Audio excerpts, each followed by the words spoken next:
Y vamos compartiendo pantalla, a ver.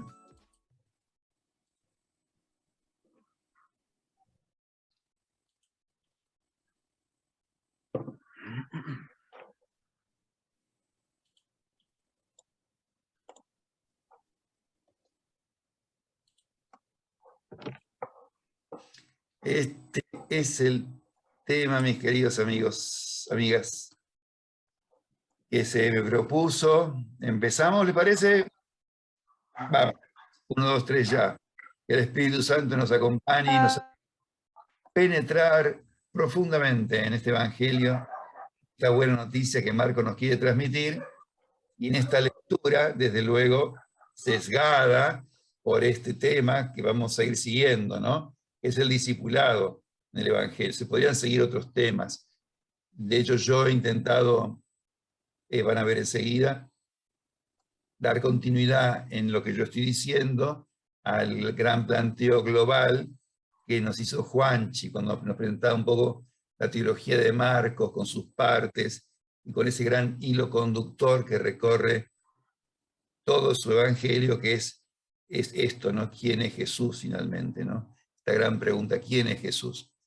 Él hace Marcos a los destinatarios históricos, que sabemos que son los cristianos sufrientes de Roma, pero que en el fondo es una pregunta para cada uno de nosotros todos los días, ¿quién es Jesús para mí? Bueno, retomando entonces un poquito lo que nos comentaba Juanchi, el hilo conductor del Evangelio de Marcos es esto, ¿no? El misterio desconcertante de la identidad de Jesús. ¿Quién es Jesús? Insisto en la palabra desconcertante, ¿no? En la primera parte de este Evangelio, que va del capítulo 1 al 8:30, la mitad más o menos del Evangelio, con 16 capítulos Marcos, Jesús va a ir sobre todo rompiendo las ideas preconcebidas que no solo sus discípulos, sino que la gente que lo escuchaba tenía de Dios y del Mesías. Esto es una cosa clave para entenderlo.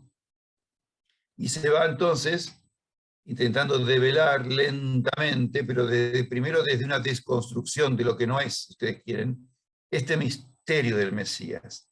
Y como bien decía Juanchi cuando nos lo presentaba, es presentado como el Dios oculto, el Dios que vive una auténtica existencia humana. Yo recogiendo palabras que Juanchi nos decía en el marco teológico, para darle un poco de hilazón a esto que estamos haciendo.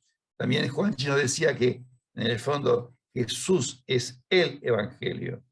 Jesús es la buena noticia de Dios. Esto es una cosa teológicamente muy vieja, muy antigua, que decía así en griego, para usar una palabrota griega, autobasileia de Dios, ¿no? El mismo es el reino, el mismo es el reino, el mismo es el evangelio, él es la buena noticia, ¿no? Él es el reino en persona. Y se nos va a presentar en este hilo conductor que va desde el principio del versículo 1 hasta el final, como el Mesías, como Jesús, Cristo, Hijo de Dios, sobre todo al final del Evangelio. Cuando el centurión, lo vamos a ver hoy, lo vamos a recordar, hace esa afirmación de fe al pie de la cruz. Curiosamente dice, este hombre es el Hijo de Dios. Bien, avancemos. Después de esta primera parte, el capítulo 8, hay como un quicio, un parteaguas, algo que es un antes y un después, marca un antes y un después en el Evangelio de Marcos, siempre estamos, ¿no? Un momento central, yo digo, ¿no? A eso me refiero cuando digo quicio, y se refiere a esta curación del ciego de Betsaida, en 8:22, que va previo, a la confesión de fe de Pedro. Esto está en el medio del Evangelio como un quicio, como un antes y un después. Y va a ser muy interesante porque esta curación del ciego marca el inicio de un camino. Hasta este momento, el Evangelio de Marcos se desarrolló en Galilea. Y es muy interesante cómo Marcos piensa que el camino se inicia con la curación de un ciego en Betsaida y con la confesión de fe de Pedro, que abre el camino, digamos, a un trabajo también de curación o de sanación de la ceguera de los discípulos, digámoslo así, y también va a terminar el camino cuando llegan a Jerusalén con otra curación de un ciego. Esto es muy significativo. El camino a Jerusalén, de Galilea a Jerusalén, comienza con la curación de un ciego en Betsaida y termina en las puertas de Jerusalén con la curación del ciego Bartimeo. No es casual, no es casual. Van a darse cuenta que entonces el tema de la ceguera y la ceguera de los discípulos también, ¿no? Es una sanación, un proceso de descubrimiento, ¿no? De formación, si quieren también, de apertura de la mente y del corazón, lento, muy, muy lento y muy trabajoso. Esto es lo que les decía, fíjense, al final del camino a Jerusalén, cuando Jesús ya entra a Jerusalén y su historia termina como termina, se produce esta curación de un ciego, que tiene muchísimos simbolismos que no vamos a entrar porque no vamos a terminar, ¿no? Pero es un ciego que recobra la vista y lo sigue por el camino. ¿Por qué marco esto? Porque en el fondo el discipulado del que hablamos es un seguimiento. Esto lo tenemos que tener muy presente. El discipulado, lo vamos a explicar un poquito más ahora. Cuando yo digo el discipulado en Marcos, digo el seguimiento de Jesús en Marcos. Porque el discípulo en Marcos y en los evangelios en general es un seguidor de Jesús. No es solamente un discípulo en el sentido de un alumno de Jesús, alguien que estudia y aprende en la escuela de Jesús una doctrina, sino es un seguidor. Y por el camino, por eso lo remarco con mayúscula, porque Bartimeo, que está sentado al costado del camino, cuando es curado, lo sigue, se transforma en discípulo, en seguidor, y lo sigue por el camino. Y el camino era la forma en que tenían los primeros cristianos de designar el cristianismo. El cristianismo era nombrado de muchas maneras, pero de una manera muy preferente, como el camino. Así que Bartimeo, curado, sano, se mete en el camino y sigue a Jesús, ¿ven? Sin que Jesús lo invite a hacerlo. Cosa extraña, porque en general, vamos a ver ahora cuando hablemos del discipulado en Marcos, que siempre la iniciativa parte de Jesús, excepto en este caso, en el cual el ciego lo sigue y Jesús lo acepta en ese seguimiento, no le dice nada. Había otro caso que vamos a ver después, y alguien que lo quiere seguir, Jesús le dice, no, vos no. Interesante. Vamos a ir desmenuzando un poco algunas de estas cosas. Bien, la segunda parte, entonces, les decía que empieza al 8:30, ahí en ese quicio de la curación del ciego y la confesión de Pedro, y termina en 16:8, pongo 9:20 entre esos paréntesis, porque se acuerdan que había un añadido al final, ¿no? Lo ponemos ahí porque es canónico, pero es un añadido muy curioso también sobre el cual vamos a reflexionar. Esta segunda parte va a apuntar a otra cosa, básicamente. Jesús, después de su ministerio, digamos así, en Galilea, donde anuncia el reino, invita a la conversión, al cambio de vida, realiza un montón de signos delante de sus discípulos, enseña. A partir de este momento empieza a hablar con claridad de qué tipo de Mesías es él. Y cuando habla de su tipo de Mesías, de qué Mesías es, va a hablar fundamentalmente de la condición sufriente del Mesías. Pero de la condición sufriente del Mesías se desprende inmediatamente la cruz que deben también cargar los discípulos. O sea, Jesús anuncia de alguna manera su pasión y la pasión de aquel que quiera seguirlo. de que quiera ser su discípulo, su seguidor. Esto es el núcleo, el contenido fundamental de estos capítulos, que culminan con la confesión de un centurión romano al pie de la cruz, que decía esas palabras, ¿no? Este hombre es hijo de Dios. Cerrando de esa manera el Evangelio, que empezaba de alguna manera con esa frase, ¿no?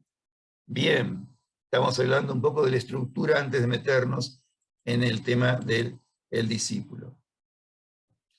Vamos a hablar, entonces ahora sí, del discípulo como seguidor de Jesús. Permítanme que diga una palabra sobre el discípulo, ¿no?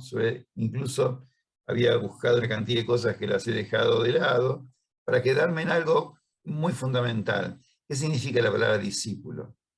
Viene del latín discipulus, de dicere o disco, que significa aprender. Discípulo viene de aprender. Discípulo es el que aprende, o, si quieren, el que se deja enseñar. Ese es el discípulo. Y como una nota interesante, en estos tiempos en que la disciplina no está en boga ni en alza, no se cotiza bien en bolsa la disciplina, es interesante que la palabra disciplina también tiene que ver con discípulo. Es el orden necesario para poder aprender. Esto para los que somos docentes es muy importante. Sin cierta disciplina, que no solamente es portarse bien en el aula, ¿no? Sino disciplina para estudiar, método, ¿no es cierto? No se aprende. Bien, esta sería la etimología de la palabra discípulo. Van a ver que el discipulado en Marcos es mucho más que esto, pero partamos de esto, ¿no? Y yo quiero acá poner y traer a ustedes, y les voy a invitar a que saltemos de Marcos a Isaías 54. Búsquenlo si quieren, y el primero que lo encuentra lo lee, está acá puesto, pero de todas maneras es lindo que manejemos un poquito la Biblia en este momento. Que usemos la palabra de Dios, que la manoseemos un poquito. Y vayamos a Isaías 54. Fíjense qué texto maravilloso que tenemos acá en relación con el discípulo. Lo van buscando, yo no lo estoy viendo, entonces, porque tengo acá delante mío en la exposición. Así que, quiera decir algo, leer, hable nomás. Si se escucha, Leo. Se escucha, se escucha, se escucha. Sí. Dale. El Señor me ha instruido para que yo consuele a los cansados con palabras de aliento. Todas las mañanas me hace estar atento para que escuche dócilmente. Es el 4 nada más, ¿verdad? Claro, sí. Esa traducción, fíjense, no emplea la palabra discípulos. No sé si alguien encontró una traducción como la que puse yo aquí, que dice discípulos, por eso lo puse precisamente. El sentido es exactamente el mismo. Sí, yo la tengo. A ver, Ana, Susana. Dice, el mismo Señor me ha dado una lengua de discípulo, para que yo sepa reconfortar al fatigado con una palabra de aliento. Cada mañana Él despierta mi oído para que yo escuche como un discípulo. Bueno, sí, hasta ahí nomás. Fíjense qué maravilla de texto, ¿no? Qué maravilla de texto. Me da una lengua de discípulo. ¿Para qué? Para que pueda sostener, para que pueda consolar, para que pueda acompañar al que está fatigado, para que pueda aconsejar, para que pueda animar, ¿no? No me da una lengua de discípulo para que yo me la crea, sino para que yo tenga una misión, estar cerca del que sufre, ¿no?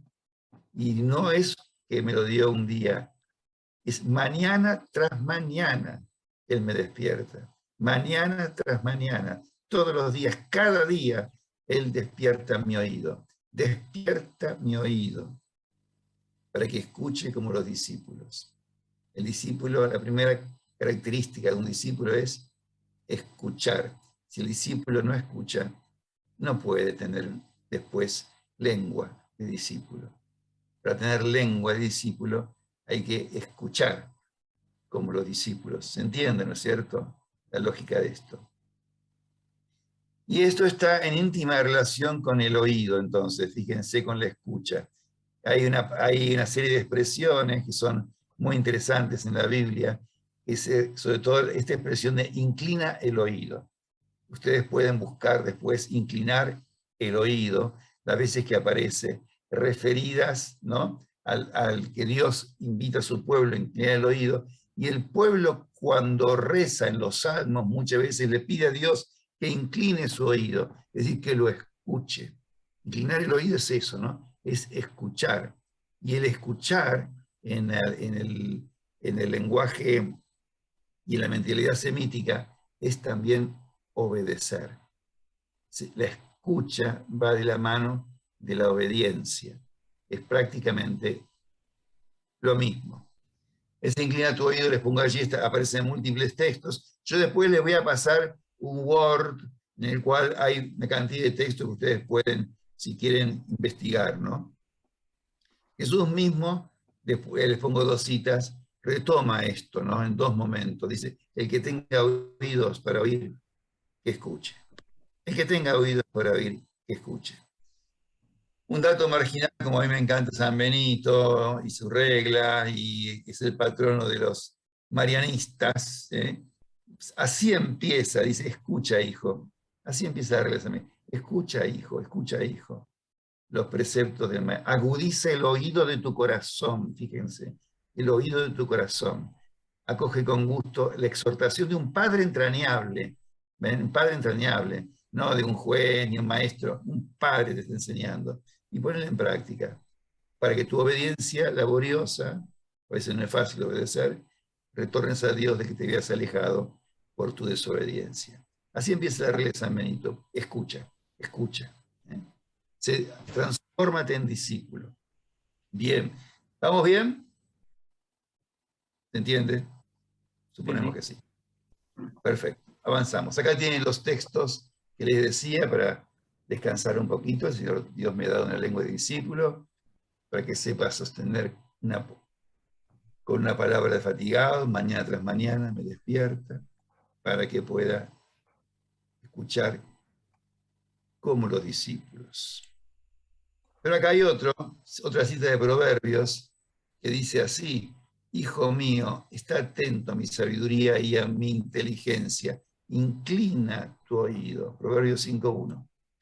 Simplemente es pequeña muestra para que se den cuenta la importancia que esto tiene en la escritura, ¿no? Inclina tu oído, transfórmate en discípulo.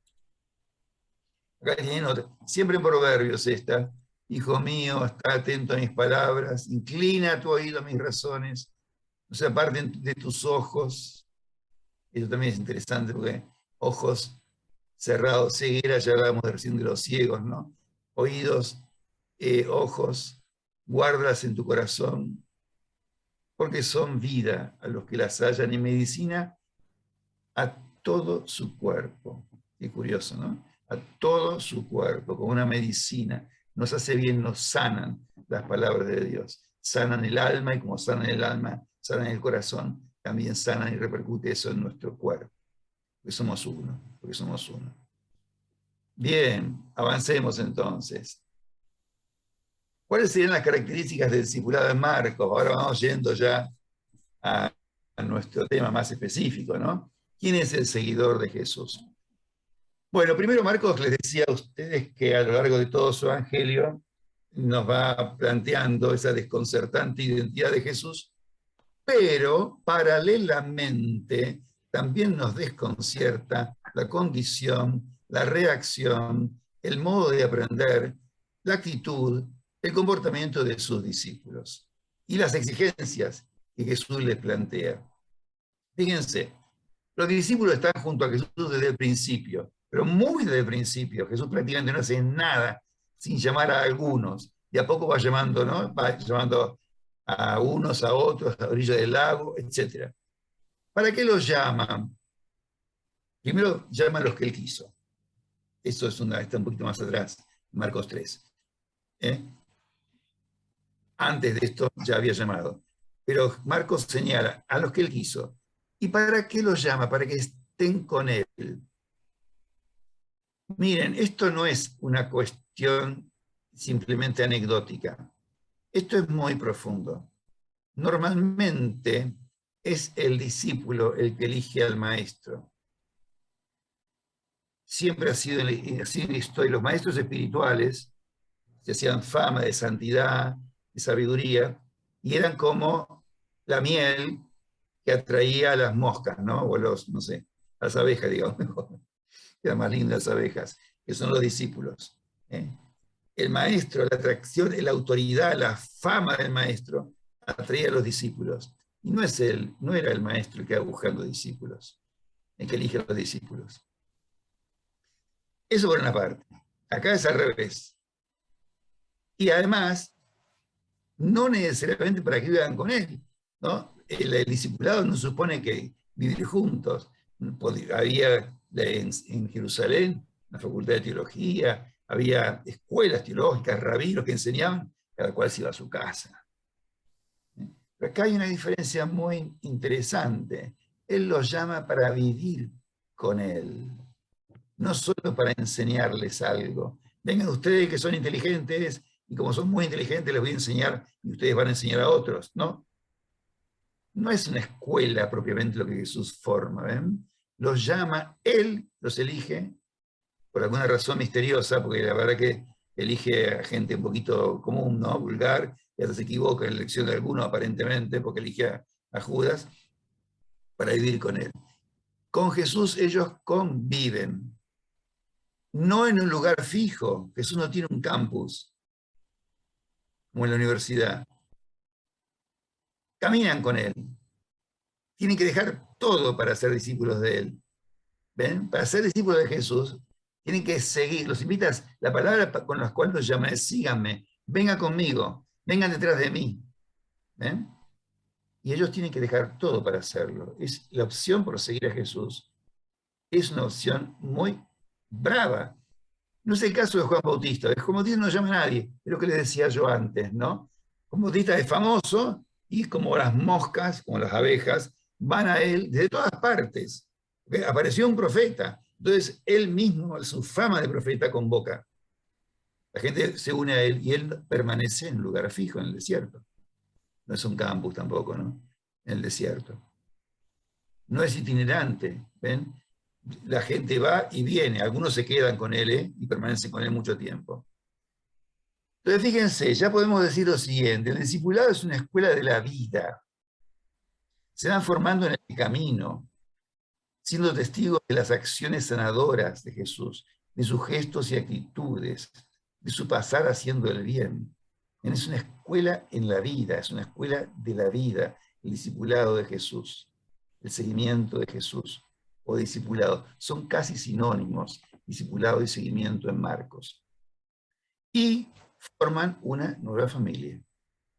3:31-35, ustedes recuerdan, por ahí es un texto muy significativo también, es un texto que podemos mirarlo, porque es fuerte, porque la madre de Jesús, si ustedes lo tienen por ahí, agarren sus vigas, pasen las hojitas, llegan la madre de Jesús, sus hermanos se detienen afuera, ven, se detienen afuera, no entran al círculo. Lo mandan llamar desde afuera.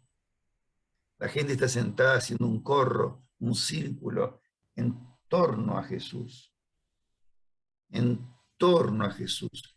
¿Ven? La idea de circularidad. No está Jesús en una tarima y los discípulos como en un cine, una iglesia escuchándolo. Están en torno a Él, rodeándolo. Y Jesús le dice, bueno, miren, mi madre y mis hermanos son estos. Son los que cumplen la voluntad de Dios. Esos son. Es la nueva familia que Él forma. Una nueva familia. ¿Está claro esto? ¿Ven? Una iglesia, no sabemos, su familia, es su nueva familia. De aquellos que hacen y siguen la voluntad y cumplen la voluntad del Padre. Bueno, avancemos.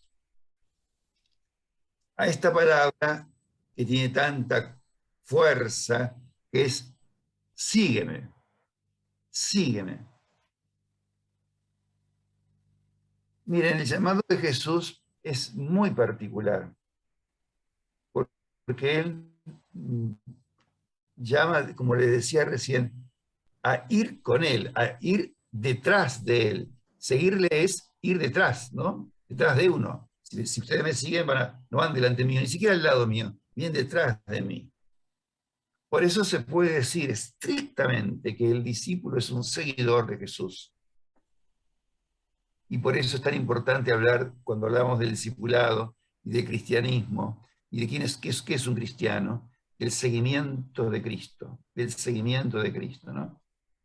Y fíjense, vuelvo acá a ese episodio que les estaba contando respecto a la iniciativa de Jesús, como él toma la iniciativa en este llamado.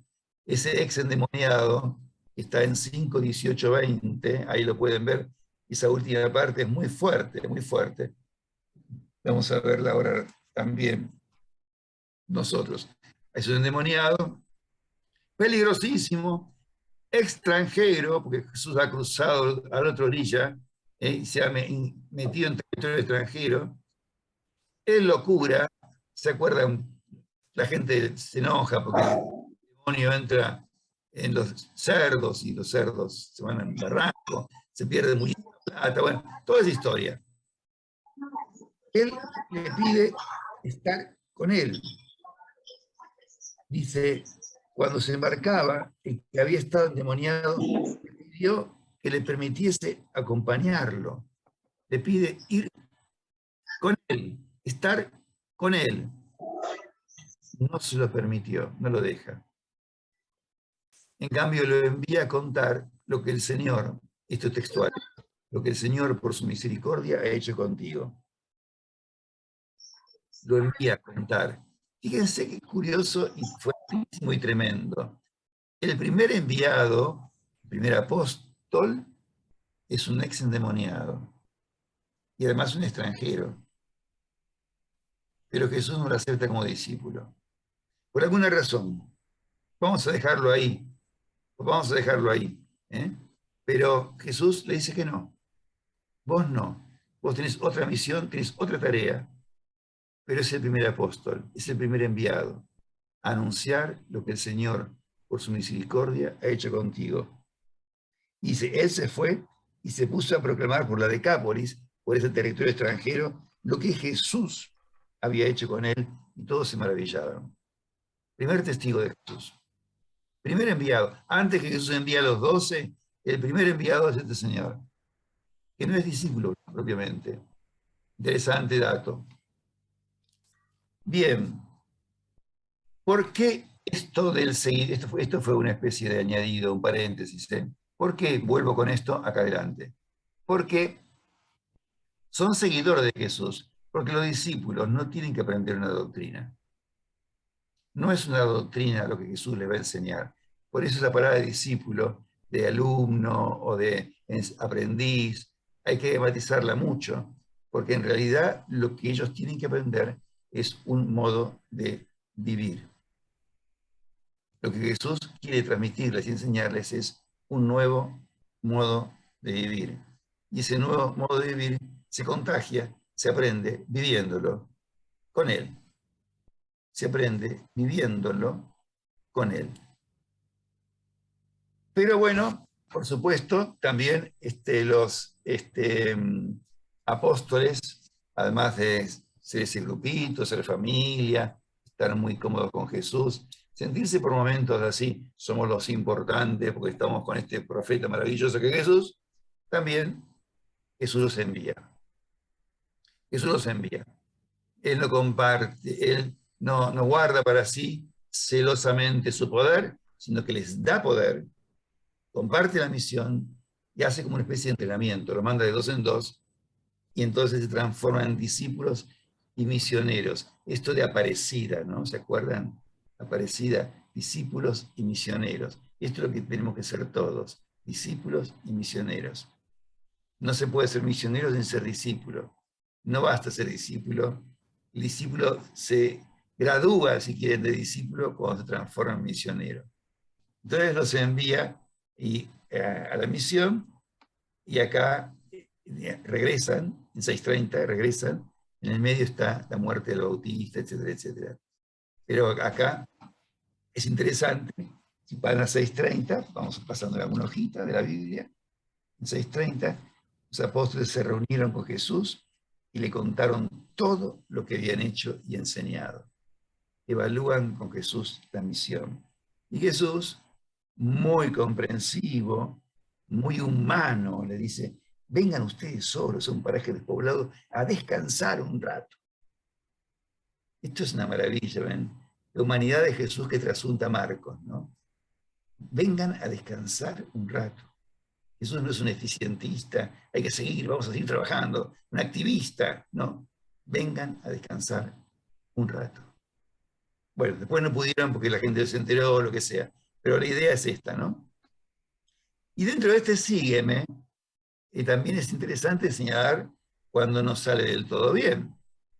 Porque se acuerdan, este episodio en 10, acá estoy saltando un poco más adelante, ¿no? 10, 17, 22, de joven rico, que se la creía, que quería la chancha y los 20, quería ser rico y quería la vida eterna, quería todo.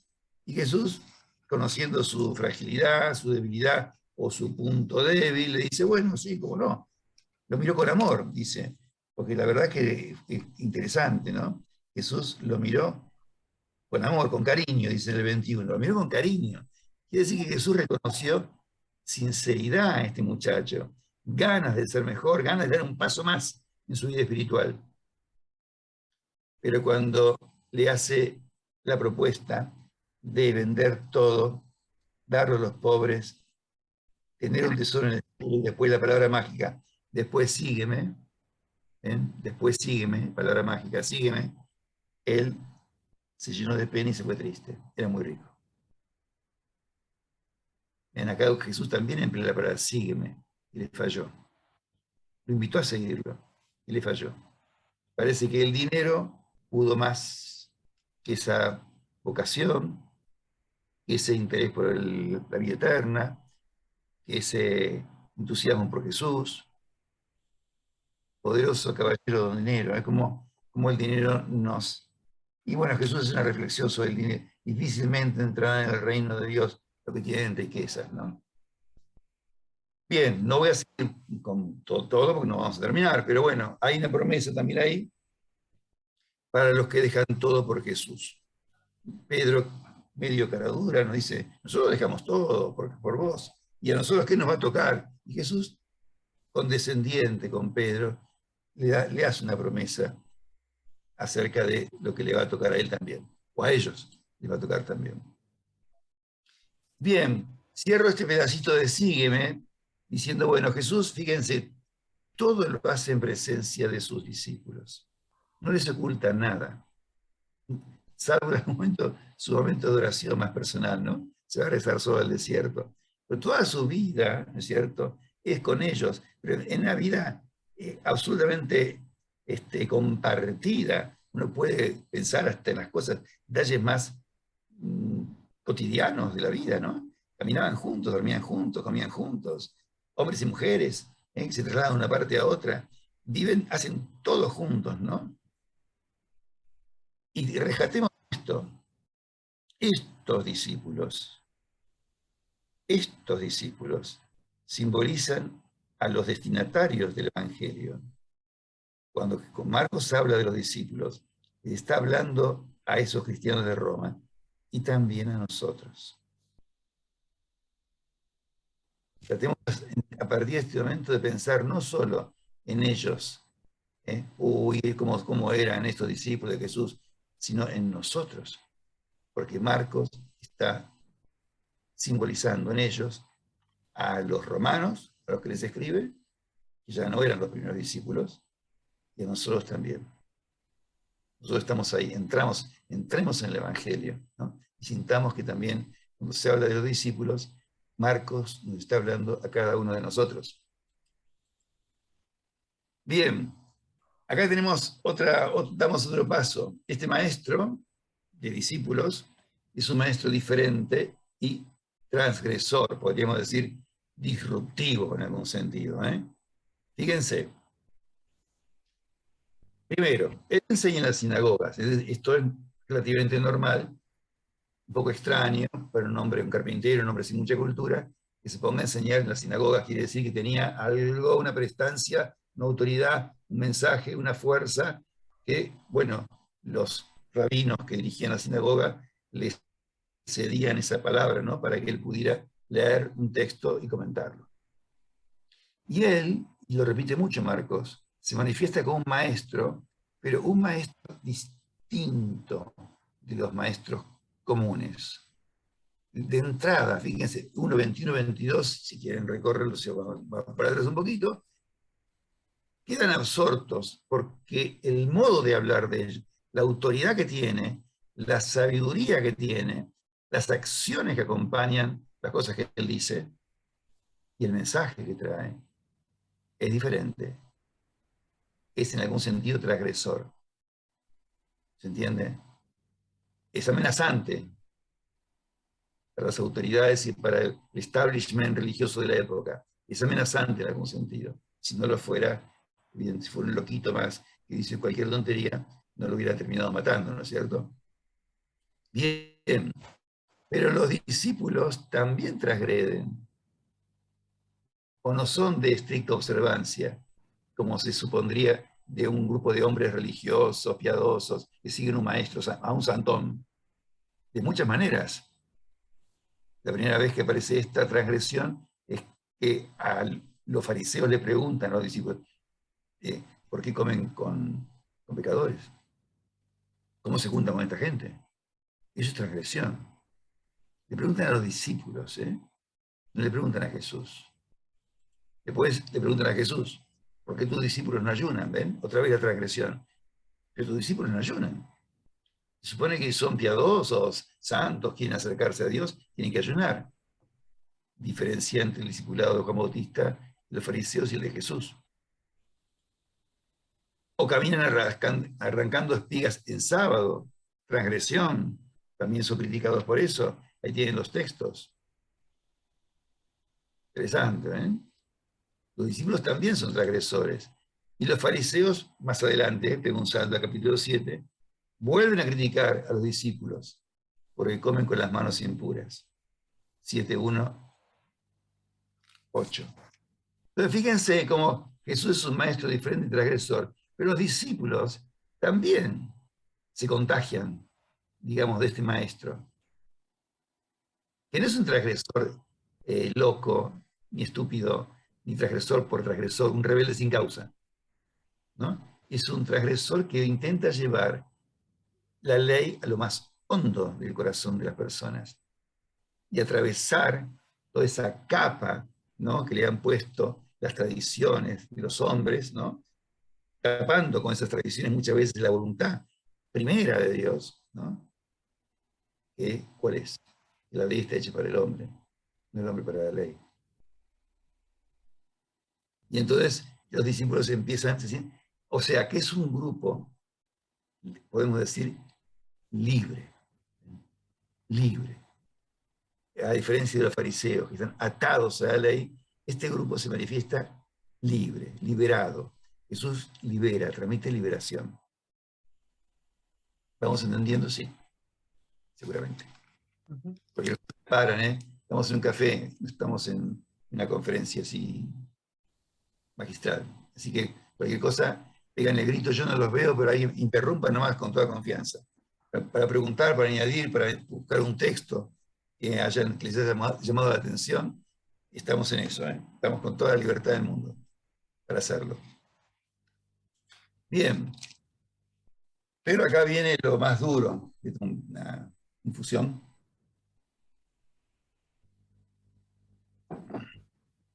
Los discípulos, es duro decir esto, ¿no? No entienden nada.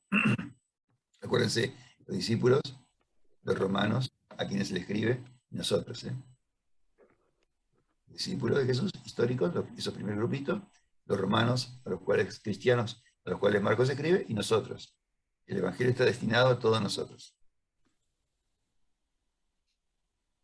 Es verdad que Jesús es controvertido, sospechado y atacado desde el inicio, y les pongo 2 textos en los cuales lo miran con sospecha porque Jesús perdona los pecados. ¿Cómo es esto? ¿Cómo puede ser?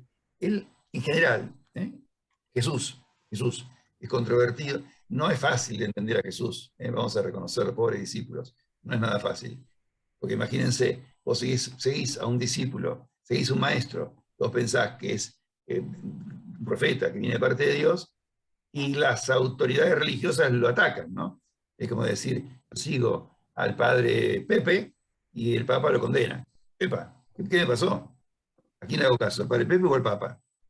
¿No? El Sanedrín lo condena, los fariseos lo condenan, las autoridades religiosas lo condenan, y yo estoy siguiendo a un señor que es controvertido, sospechado y atacado por las autoridades religiosas, no por Pilato, ¿ven? Ni por los extranjeros malos, ni por los ateos. Es controvertido, atacado y sospechado por las autoridades, por los hombres piadosos de la época. Esto es difícil de entenderlo para nosotros. Por eso les ponía el ejemplo del padre Pepe y el Papa. Yo sigo al padre Pepe y el Papa lo critica y lo dice, padre Pepe es un hereje. ¿Y yo qué hago? Quedo colgado del pincel. Yo soy seguidor del padre Pepe. Bueno, ni su familia lo entiende. Esto lo digo para que los discípulos no queden tan mal. Ni su propia familia lo entiende. Lo tratan como loco. Ni sus paisanos, que en algún momento lo quieren despeñar porque no les gusta lo que dice Jesús. O sea, esta actitud de Jesús de ser realmente contracultural, y hace que no sea entendido, no es solo pobrecito los discípulos. Autoridades religiosas, familia, paisanos. Y ahora sus discípulos. Y acá les pongo algunos ejemplos de textos que ustedes pueden buscar. No entienden las parábolas. Están llenos de miedo ante el poder de Jesús y se dicen unos a otros, ¿y este quién es? Estaban absolutamente pasmados, no habían entendido lo de los panes, tenían la mente cerrada.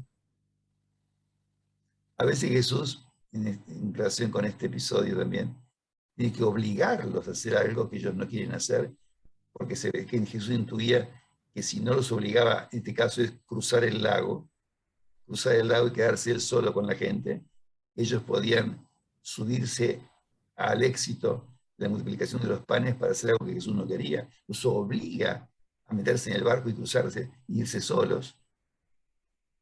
No entienden las enseñanzas de Jesús, ni siquiera ustedes comprenden el asombro ante los milagros de Jesús. Y finalmente este texto, ¿no? Que estamos acá justamente llegando al 8:17-21, que es un poco esto de el quicio que les decía yo, ¿no? Cuando Jesús empieza a decir, a curar la ceguera, ¿no? Usa esta expresión, fíjense. Tienen ojos y no ven, tienen oídos y no oyen. Pareciera que todo lo que Jesús intentó hasta acá enseñarle fue en vano. Ni los discípulos entienden. Todo el tiempo pasa esto. Jesús habla y se encuentra una permanente resistencia. A veces una resistencia muy fuerte, vamos a ver, a Pedro le dice Satanás, correte de acá. Otras veces esta incomprensión, ¿no? Esta incomprensión del mensaje que trae Jesús. Esto se refleja en esta expresión que Jesús un poco lo dice acá, ¿no? Están como ciegos, ¿no? La imagen de la ceguera ha sido en la Biblia una metáfora del pueblo que no comprende o no obedece la alianza que Dios hizo con Dios, que estaba muy establecida entre los profetas antes del exilio. Es una metáfora que es muy fuerte, los profetas la dicen, la repiten, sobre todo antes del exilio. Hablando de esto, no han entendido, no lo han visto, no se han dado cuenta, ¿no es cierto? Y se han metido en un camino que los lleva a la muerte, en el fondo, ¿no? Al exilio, a la destrucción. Ciegos. Jesús va a decirlo alguna vez también, ¿no? Hablando de esto, ¿no? Si un ciego guía a otro ciego, ¿no? El tema de la ceguera es un tema, no voy a entrar en esto profundamente, es un tema que recorre toda la Biblia también, y es algo que es muy significativo. Hoy quizás, no sé si el INADI nos diría alguna cosa si hablamos así de los ciegos, ¿no? Pero bueno, esta limitación humana terrible, ¿no es cierto? Pero tomémoslo simbólicamente, desde luego. De los ídolos, justamente en el Salmo 135, no vayamos a ese texto porque iríamos muy atrás en la Biblia, pero fíjense lo que tienen boca y no hablan, tienen ojos y no ven. orejas y no oyen, no hieren de sus bocas. Semejantes a ellos son los que los hacen y todos los que en ellos confían.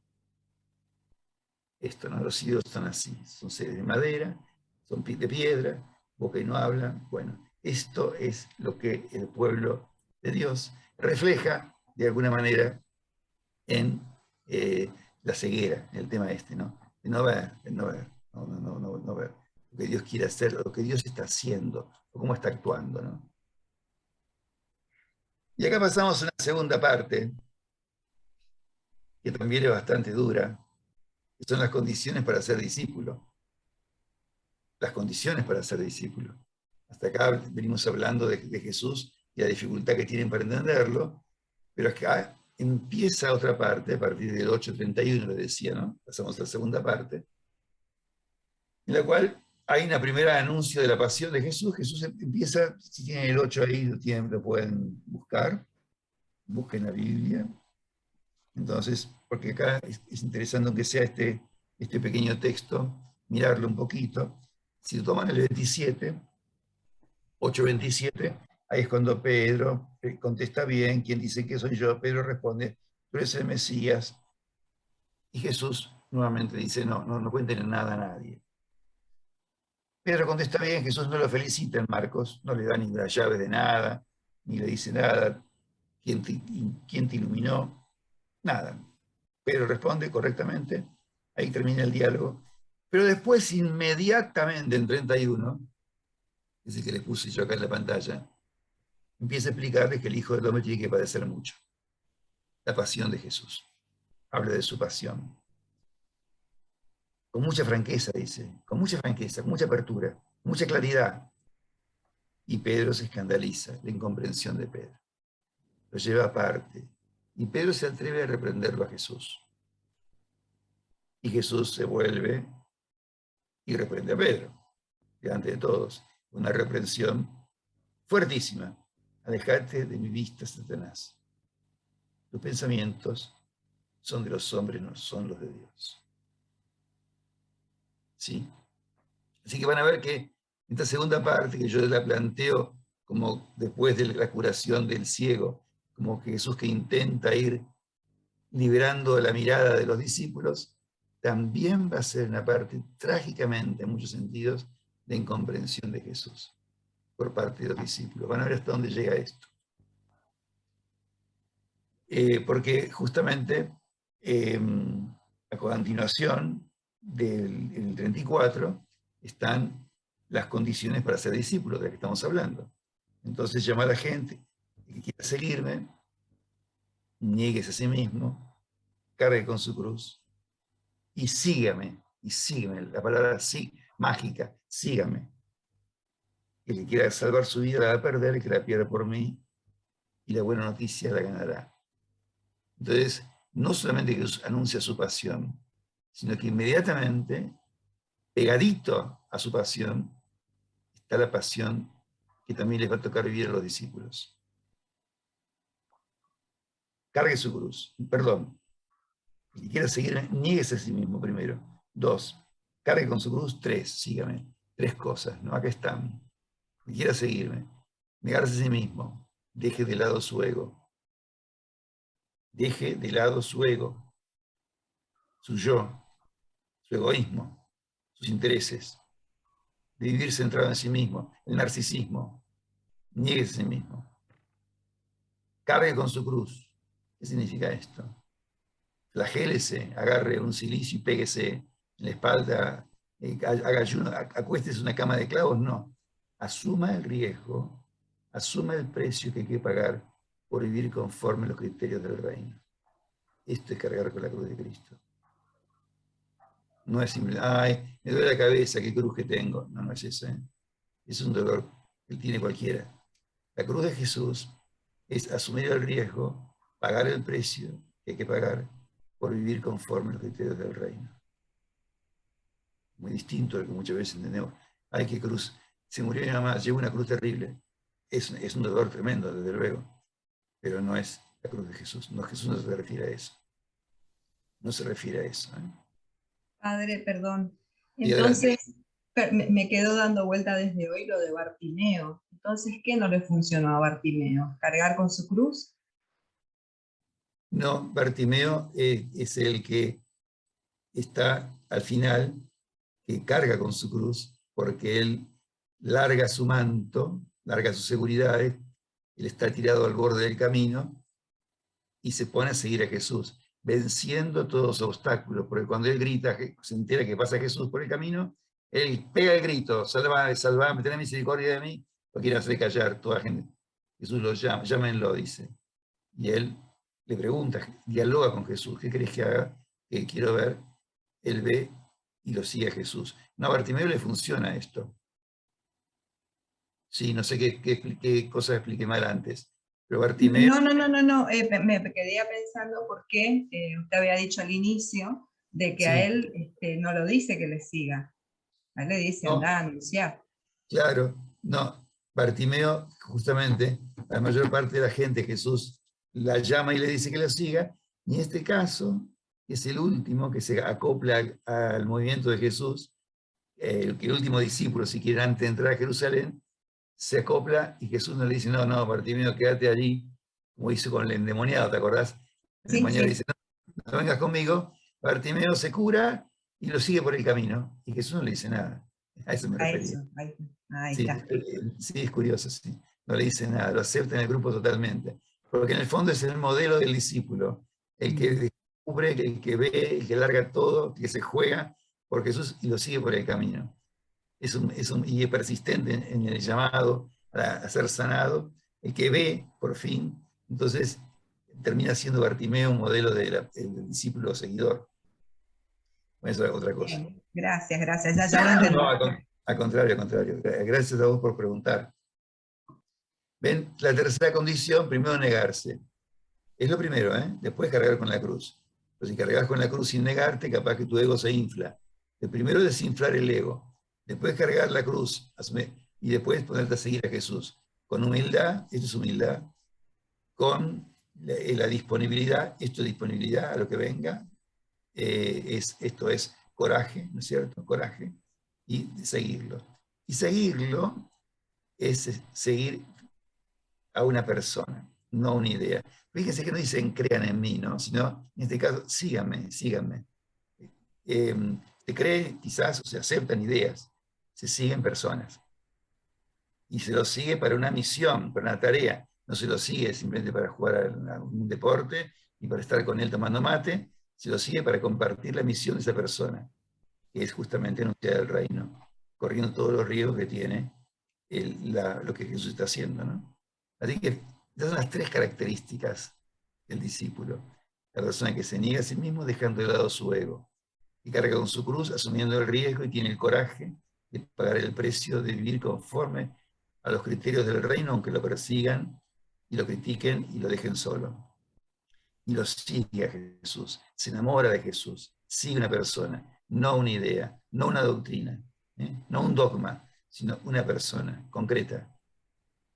Piel, sangre, huesos, alma, espíritu, persona. Y lo sigue ¿para qué? Para acompañarlo en su misión, para compartir su vida. Bueno, la recuperación de la curación de la ceguera, como ven ustedes, va lento, va muy lento, ¿no? Van caminando hasta las puertas de Jerusalén y siguen sin comprender nada. Vamos a poner algunos casos de esto, ¿no? La transfiguración, ya estamos en la segunda parte, capítulo 9, dice: Pedro no sabía lo que decía, estaba muerto de miedo, no sabía lo que decía, no entiende lo que pasó ahí. Cuando regresan del monte con los discípulos están extrañadísimos. Ellos han tenido éxito cuando han salido de dos en dos, han curado, han curado enfermos. ¿Por qué no pudimos con este? ¿Por qué no pudimos con este? No entienden, no saben. Jesús le dice: porque estos enfermos se curan con la oración, le va a decir Jesús. Cuando viene el segundo anuncio de la pasión, el primero fue el que les conté, que leímos juntos recién, de Pedro, que no entiende, y después vienen las condiciones de los discípulos. En 9, 30, 32, segundo anuncio de la pasión, si lo tienen allí, vamos avanzando con Marcos, yo tengo acá mi Biblia, ustedes también, Marcos 30, van recorriendo, Jesús no quiere que nadie lo supiera, porque va hablando con sus discípulos, no con multitudes, y a ellos, a los discípulos les explica, fíjense, les explica a ellos, el Hijo del Hombre va a ser entregado en manos de los hombres que van a muerte, después de morir, al cabo de 3 días resucitará.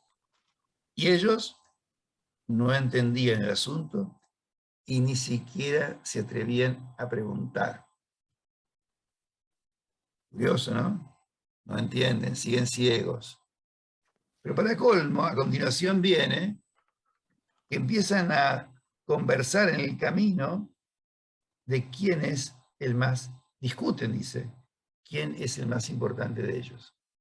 Jesús habla de su pasión y ellos discuten quién es el más importante de ellos. Jesús los casa, se da cuenta, cuando llegan a la casa, los agarra, les tira las orejas y les dice, están discutiendo, ¿no? No entendieron nada, ¿no? Estoy hablando de pasión y ustedes discuten quién es el más importante. Tomamos otro ejemplo. Está a continuación en Marcos 9:38.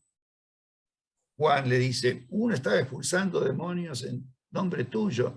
Hicimos prohibírselo. Jesús dice, pero chicos, no se lo prohíban, le dice Jesús, no entienden. Está haciendo el bien este hombre. Después no va a hablar mal de mí. ¿No entienden? Ahí tiene otro ejemplo. Cortito, ¿no? Pero ahí lo tienen. Los discípulos, cuando más adelante Jesús, es un texto más complicado, habla del divorcio, cuando vuelven a la casa le preguntan de nuevo a Jesús, porque no entienden lo que Jesús dijo del divorcio, ¿no? Así que le vuelven a preguntar, le vuelven a preguntar. Después se enoja con ellos. Seguimos en capítulo 10, que tenga la Biblia, vamos recorriéndola así, lentamente. 10:13, la tengo abierta acá yo. Le traen los niños para que los toque. Los discípulos reprenden a las madres y a los niños. Jesús al verlo se enoja con ellos, porque impiden que los chicos se acerquen. No entienden nuevamente, no comprenden los deseos de Jesús, los sentimientos de Jesús, los intereses de Jesús, ¿no? Las prioridades de Jesús. Que más a Jesús le importa más abrazar a esos niños, manifestar cariño y amor, bendecirlos, que enseñar. Claro, enseñar no podría si los chicos están corriendo por ahí, pero no le importaba eso. Le importaba manifestar el amor del Padre por los que no son nadie, porque los niños no eran nadie, los nadies eran. Y ahí estaba Jesús con ellos. Los apóstoles no entienden porque no vale la pena perder el tiempo con ellos. Siguen subiendo a Jerusalén. Vamos al 10:32. Tercer anuncio de la pasión. Suben a Jerusalén. Jesús va adelante. No sé si lo tienen, porque es muy fuerte este texto. Jesús va adelante. Los que lo seguían, los discípulos, sorprendidos y con miedo. Fíjense la actitud. No estamos hablando de una marcha triunfal. Estamos hablando de una situación de incomprensión y de soledad de Jesús, ¿no? Porque en el fondo está con ellos, pero ellos no entienden casi nada de lo que está pasando y de lo que va a pasar. Entonces los reúne nuevamente con paciencia. Miren, estamos subiendo a Jerusalén, el Hijo del Hombre será entregado por tercera vez, lo dice, ¿no? Se burlarán, le escupirán, lo azotarán, le darán muerte y luego de 3 días resucitará. Bien, termina de decir esto Jesús. Termina de decir esto Jesús. Es el tercer anuncio de pasión. Y viene 2 de los discípulos, Santiago y Juan, maestro, queremos sentarnos a tu derecha y a tu izquierda. Yo no sé cómo en ese momento Jesús no se suicida. Seguramente porque es Dios, no sé, porque yo creo que me hubiera suicidado. 3 veces estoy explicando, vos venís a ver quién es más importante, si la derecha y la izquierda, ¿qué tiene que ver con todo lo que estamos? Se entiende que no comprenden nada. Están ciegos los discípulos todo el tiempo. Es tremendo esto, ¿eh? No sé si alguna vez habían mirado desde esta perspectiva del Evangelio de Marcos y el discipulado. Pero es fuertísimo lo que estamos viendo, fuertísimo. Sigo. Hasta esta frase, todos lo abandonaron y huyeron. Todos lo abandonaron y huyeron. Los discípulos organizan la entrada triunfal, ya estamos en el versículo 11, capítulo 11, organizan la entrada bien, hasta ahí venían más o menos bien, capaz que no pasaba lo que Jesús anunció en el camino, capaz que no pasaba esto de que lo condenaran, entran triunfalmente, bueno, un signo de esperanza para ellos. Son testigos silenciosos, no aparecen prácticamente en nada, ni aparecen los discípulos, en la escalada de violencia de las autoridades contra Jesús, que va a desembocar en su ejecución. Él les pone un montón de textos, vamos a decir, las discusiones tremendas que en Jerusalén, ya dentro, después de la entrada, tiene Jesús con los jefes, con los distintos sectores religiosos, fariseos, herodianos, y con alguna parábola que es terrible, de los viñadores homicidas, les van a quitar la viña para dárselas a otros. Es fuertísima la discusión de Jesús, y supongo que los discípulos mirando casi no podían creer lo que estaban escuchando y viendo. Jesús solo en esta discusión contra todos, digamos, contra todos. Bien, después de esto llega el momento en el capítulo 14 de la cena pascual, que la organizan la cena pascual, comen juntos, una cena muy especial, preparan la cena. Durante la cena aparece el tema de la traición de Judas. Es una cena fuerte, última. Jesús hace el gesto de la Eucaristía, anuncia que los discípulos lo van a abandonar. Y ahí viene cuando Pedro dice que yo no te traiciono, yo no te abandono, etcétera, etcétera. Pero acá empieza la debacle después de la cena, porque Jesús los invita a que vayan al huerto a orar. Ahí encontramos a los discípulos orando en el huerto y durmiendo en el huerto, sin poder acompañar a Jesús, dejándolo solo en su agonía y en su oración. Nuevamente, solo en su agonía y oración. Y esta frase tremenda, todos, cuando lo prenden a Jesús, todos lo abandonaron y huyeron. Todos lo abandonaron y huyeron. A todo esto, fíjense, uno de los dos se lo traiciona previamente. Pedro, un poquito después, lo niega. Y hay un seguidor anónimo desnudo del que hablamos alguna vez, Juanchi, creo que en uno que después va a aparecer vestido aparentemente. Bueno, no sabemos. Es él. Y no aparecen más los discípulos en el Evangelio de Marcos. Tremendo. Viene la pasión, la muerte, crucifixión. No aparecen más. No aparecen más los discípulos en Marcos. Se acabó. Jesús queda solo, absolutamente solo, en todo el proceso de condena, crucifixión, muerte. No hay un discípulo. Juan, el Evangelio de Juan va a poner al discípulo amado, a María al pie de la cruz. En Marcos no hay un discípulo. El último discípulo que aparece, que no sabemos si es un discípulo, que los intenta seguirlo, es este desnudo, joven. Y Pedro que lo niega. Se acabó. No hay más. Podríamos terminar acá nuestra charla. Ahí termina el discipulado. Se acabaron los discípulos. No los encontramos. Yo voy recorriendo la Biblia, capítulos que quedan 15, 16, no están los discípulos. No hay más.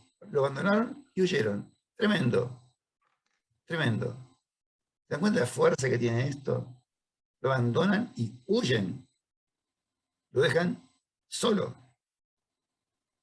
Lo dejan solo, abandonado.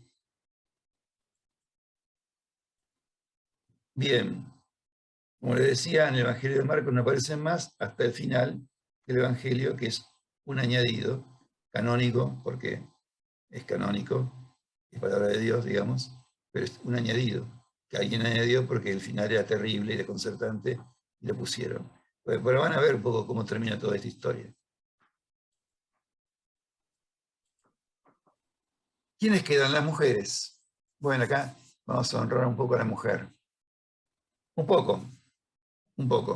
No, cuando está Adriana puedo decir algunas cosas de las mujeres. Si estuviera Adriana, la defendería más. Bueno, digamos que Jesús, que siempre vivió y quiso estar acompañado, formando una nueva familia, finalmente muere solo. Paradójico, ¿no? Él renunció a una familia de carne y hueso, biológica, para formar una familia con la que se sintió, por la que se jugó. Y esa familia lo abandona, muere solo.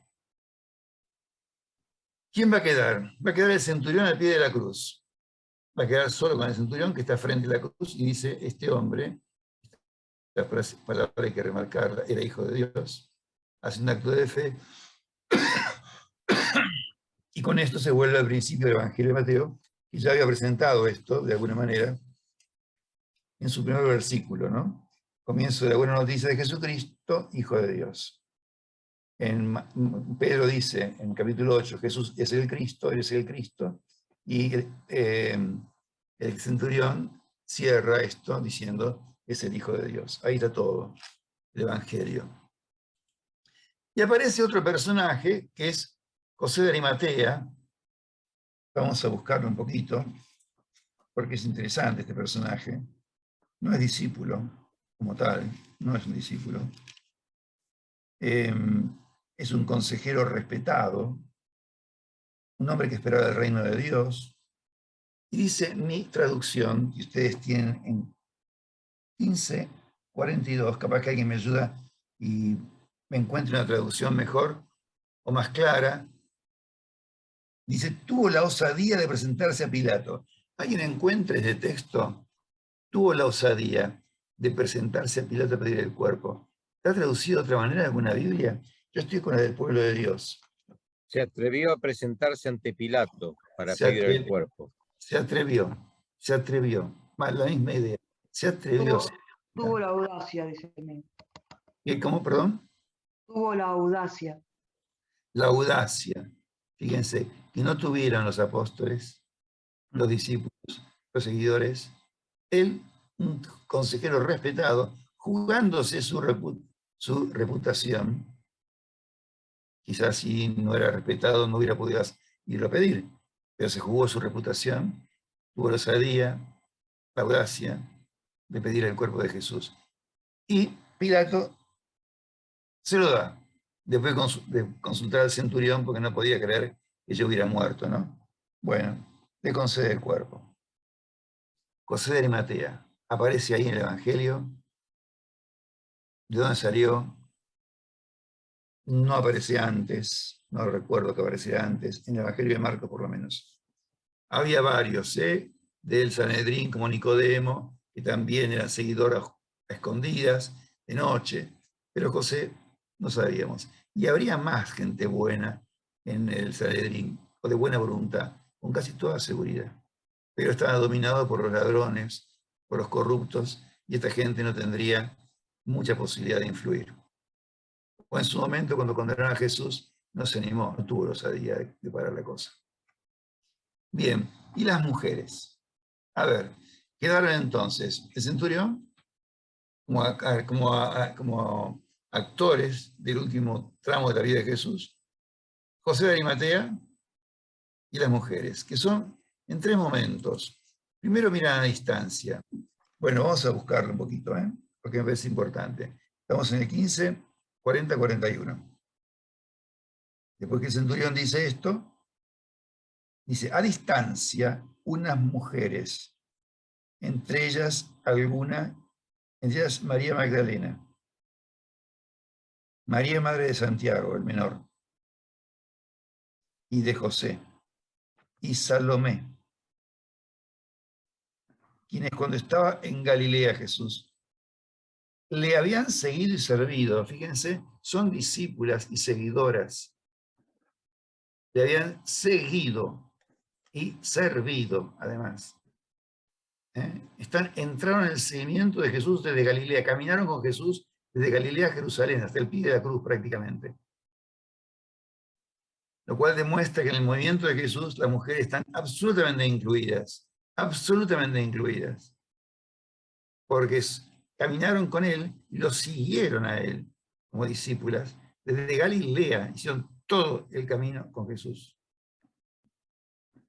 Acá están a distancia. Y además dice, y otras muchas que habían subido con él a Jerusalén.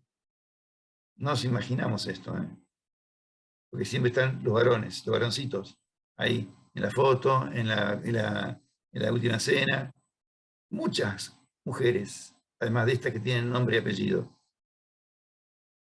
Pero después aparecen otras dos mujeres, en 47, María Magdalena y María de José, que observan dónde lo habían puesto. Observan el entierro, observan la tumba y la piedra que ponen para sellar la tumba. Y después aparecen también otras 3 mujeres que van a ungir el cadáver. María Magdalena, 16. Pasé al 16, Cuando pasé el sábado, que no pueden hacer nada, cumplían el sábado. María Magdalena, que se repite. María de Santiago y Salomé, que también se repite, entre las que estaban mirando a de lejos, compran perfumes, van a ungir el cuerpo de Jesús. Bueno, llegan temprano, ¿quién va a correr la piedra del sepulcro, la entrada? Y ahí se encuentran con ese joven vestido de blanco y reciben primero el anuncio de la resurrección. No está aquí, resucitó. Ustedes buscan al crucificado, no está aquí. No está, miren, no está. Y reciben una misión. Ir a los discípulos y a Pedro, curioso, ¿no? Se destaca Pedro, con la tarea de que vayan a Galilea, vuelvan a Galilea a encontrarlo. Tampoco voy a explicar esto, todo lo significado que tiene. Ahí lo van a ver. Pero ellas salen corriendo del sepulcro, asustadas, fuera de sí, y de puro miedo no dicen nada a nadie. Y así termina el Evangelio. Lo demás es añadido. Un final terrible. Aún las mujeres, digamos, que son las más fieles, las que llegan más cerca, ¿no? Tampoco se transforman en apóstoles en el Evangelio. Termina así. Termina así. Ha resucitado, un joven lo dijo, nadie lo vio, no hay apariciones, nadie lo cuenta, porque las mujeres no lo cuentan. Es, como yo pongo por acá, un final demasiado dramático, demasiado desconcertante.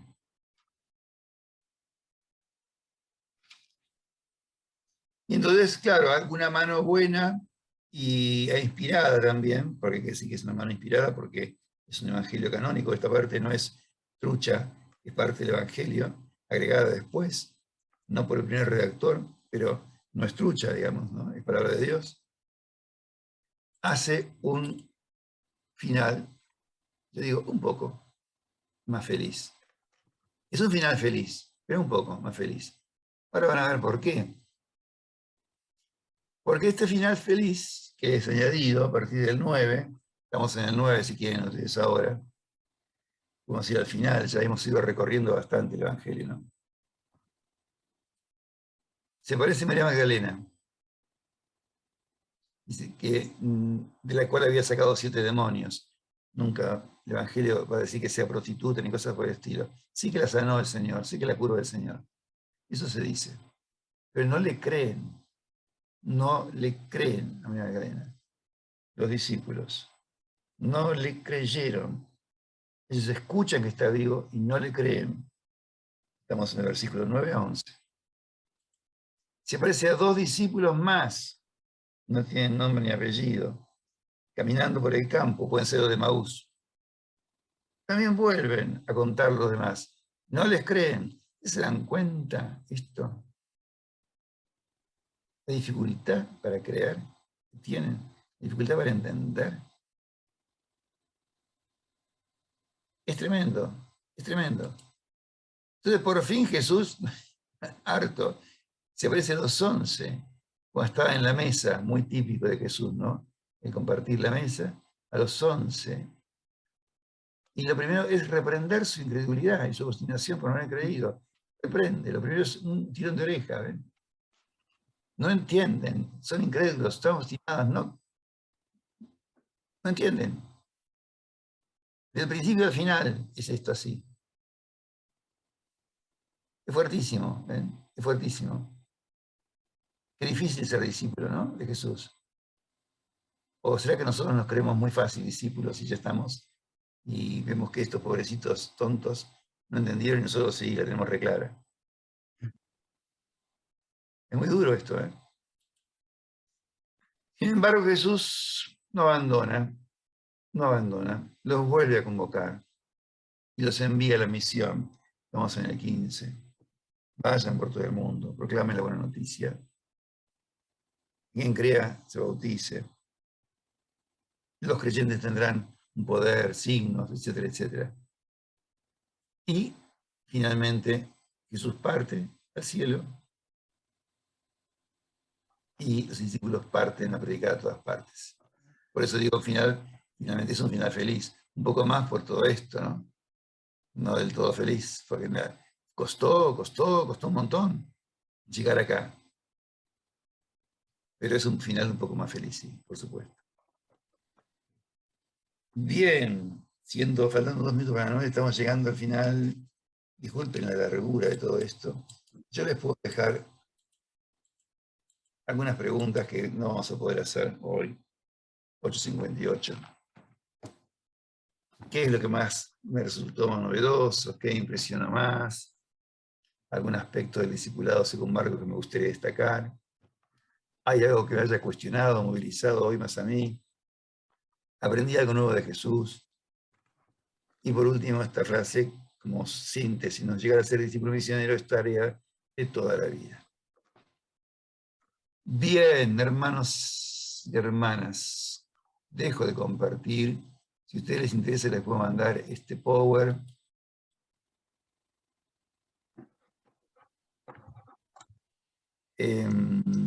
Eso. Ahí está, clarito, está con mucho sueño. Mazo. Bueno, hasta aquí hemos llegado, hermanos míos. Fue muy movilizador, Luis, escucharte, para mí. Bueno, Anita, gracias por tu comentario. Y de María no se habla más, no se habló más en este. Si apareció en algún momento, si lo acompañó, dónde estaba, no. María aparece al principio marginalmente, porque Marcos no cuenta los evangelios de la infancia, ahí aparece más María, ¿no? En Lucas y en Mateo. Aparece justamente muy rodeada de la familia de Jesús, entre los que les costaba más comprender las opciones que Jesús iba haciendo, ¿no? Pero después no la pone en el camino a Jerusalén, no aparece ahí de las mujeres al pie de la cruz. Marcos no la menciona, En la cita que yo les voy a dar, del Word, hay un trabajo de Javier Picasa muy interesante sobre las mujeres. Habla de todas las mujeres que aparecen en el Evangelio de Marcos y las explica muy bien, del hemorroíris, etc. Es un trabajo largo, muy piola, y que le pongo el link para que ustedes lo puedan acceder si les interesa. Por favor. Sí, lo que vos decís, Anita, a mí me pasó lo mismo. Yo me sorprendí preparando esto, porque siempre lo supe que le había sido difícil a Jesús, pero no pensé encontrar tantos testimonios en el Evangelio de Marcos de incomprensión, de soledad de Jesús, de abandono, me impresionó. Y me preguntaba también, ¿no? Un testimonio así, pensando en los destinatarios históricos que eran los romanos, cómo les podría influir, ¿no?